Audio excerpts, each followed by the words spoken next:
Turn and face the strange. Snapshots at the threshold.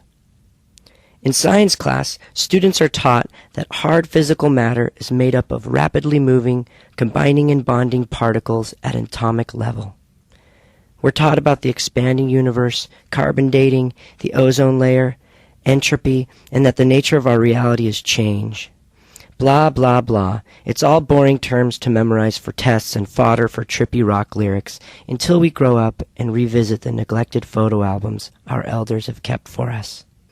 This table, knocks the science teacher, is a swarming mass of atomic particles whose bonds create for us, at this level, solidity. This photo of us, still for half a minute, is who we were right then, solid and fixed in space. And that's how we'll always be, posed forever as our ceremonial costume commands.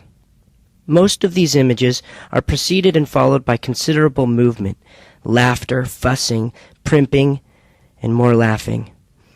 The adult world which welcomes these young people commands a moment of stillness to capture the transition from this to that, from son to man, girl to woman, from freedom to membership, from exit to commencement.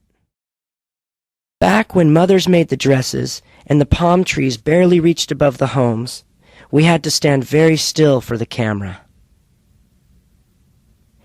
Document the dress. Record the new aluminum siding of the house. Spread the gospel of the boss rims on the tricked-out Beetle, Gary. Alleluia! Thousands of dollars spent on the bat mitzvah young lady up high in the chair. Ooh la la, skirted teenagers snapping Instamatic photos of each other. Control yourselves, say the 16 clasping hands of the American Indian high school queen and her court. A sneaky is shared with the rascally friends of our Torah cake-cutting young man of Encino.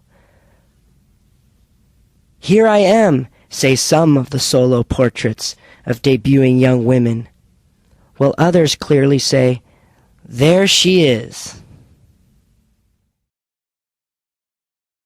It's easy to numbly thumb through cap and gown with family photos and miss the intergenerational depth, to miss the social significance of certain snapshots.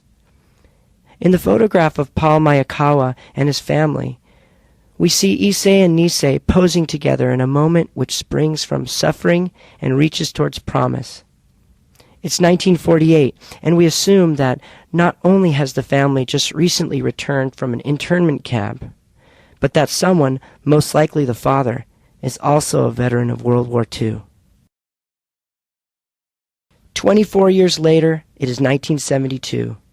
17-year-old Sai Momoli's brother has recently died in Vietnam, and this Samoan American enlists in the armed forces. His face shows a resignation that nobody his age has the experience to mask. 22 years go by, and Esteban solemnly celebrates his birthday by declaring his individuality with a tattoo of a UPC code on his forearm.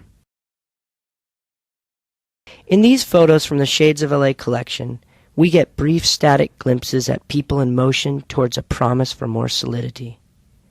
We witness parents living through their children, and we see ourselves on both sides. Under the lace and behind the gown, there is subtly exploding fission, volcanic puberty, forced smiles masking secret smiles. There are plans being made, steps being taken, declarations of independence with breath held. Each of us stopped for an instant under the spell of the 1, 2, 3